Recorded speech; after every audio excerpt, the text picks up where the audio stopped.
89चा जो कायदा आहे त्या कायद्यामध्ये किंवा त्या नियमामध्ये थोडासा बदल केला आहे. पूर्वीचा कायदा हा समस्त रिक्षा चालक आणि टॅक्सी चालकांना माहिती नव्हता आणि त्यामुळे त्याचं पालन केलं जाणं थोडं सर्रासपणे हिंदीमध्ये संवाद साधला जात होता आणि त्या कायद्यात स्पष्टपणे म्हटलं आहे की तुम्हाला व्यवहारिक ज्ञान म्हणजे पॅसेंजरबरोबर बोलत असताना प्रवाशांबरोबर संवाद साधत असताना मराठीचं ज्ञान आवश्यक आहे. ते तुम्हाला जर आलं नाही तर कायद्यानुसार तुमच्यावर कारवाई करण्यात येईल.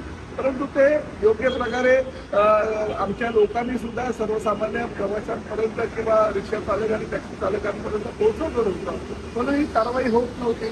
परिवहन मंत्री म्हणून माझ्याकडे काही तक्रारी आल्यानंतर मी त्यावर लक्ष घातलं आणि लक्ष घातल्यानंतर असं निदर्शनास आलं की एवढ्या मोठ्या प्रमाणात रिक्षा आणि टॅक्सी चालक आहे पण सर्वजण हे प्रवाशांशी हिंदीमध्ये संवाद साधत असतात आणि त्यामुळे मराठी भाषा आणि मराठी भाषेचं महत्त्व हे ह्यांना कळावं यासाठी कायद्यामध्ये काही बदल केला आहे. पूर्वीच्या कायद्यामध्ये दंडाची तरतूद होती. आजच्या या कायद्यामध्ये जर तुम्हाला मराठी व्यावहारिक बोलता नाही आलं तर 3 महिन्यापर्यंत आम्ही फक्त लायसन्स तुमचं रद्द करू. परत एकदा जर तुमचा दोष आढळला तर तुमचं लायसन्स जे आहे पूर्णतः रद्द केलं जाईल आणि त्याचबरोबर तुम्ही परमिटसाठी जेव्हा आमच्याकडे याल तेव्हा परमिट सुद्धा रद्द करण्याचे अधिकार हे आरटीओच्या अधिकाऱ्यांना आहे. यापूर्वी जे व्हायचं ते व्हायचं पण प्रताप सरनाईक ह्या खात्याचे मंत्री झाल्यानंतर आणि त्यांच्याकडे तक्रारी आल्यानंतर तुम्ही जर कानाडोळा करत असाल शासनाला किंवा कायद्याला बिलकुल आम्ही जुळणारच नाही असं जर तुमची भूमिका असेल तर ते चालणार नाही.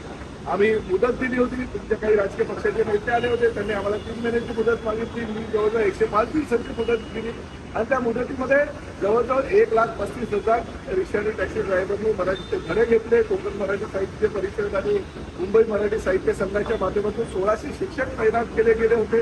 आता आम्ही त्यांना जवळजवळ 1,35,000पैकी 1,10,000 लोकांना प्रमाणपत्र सुद्धा कोकण साहित्य परिषदेच्या माध्यमातून देतलं. त्यामुळे त्यांना शिकायची जी इच्छा होती त्यांनी पूर्ण केलेली आहे. परंतु जे मुजोरी करतील की महाराष्ट्रात आम्ही खाऊ पिऊ आम्ही व्यवसाय करू पैसे कमावू आणि कधी सुद्धा आम्ही मराठी बोलणार नाही तर त्या लोकांना मात्र शिक्षा ही दिलीच गेली पाहिजे. आणि त्यामुळे आम्ही 17 तारखेला जो समारोपाचा कार्यक्रम आहे त्यानंतर एक चांगली मोहीम आरटीओच्या माध्यमातून आम्ही स्वीकारू घेऊ आणि आमच्या माध्यमातून त्यांना व्यावहारिक मराठीचं ज्ञान नसेल त्याच्यावर नियमानुसार कारवाई करू. एक गोष्ट मात्र नक्की नियमानुसार कारवाई करू.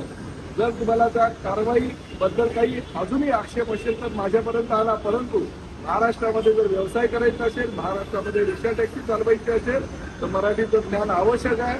परत एकदा सांगतो महाराष्ट्रामध्ये मराठीला मान द्या सन्मान द्या तरच तुम्ही व्यवसाय योग्य प्रकारे करू शकता हे या कायद्याच्या दृष्टीनं दाखवले.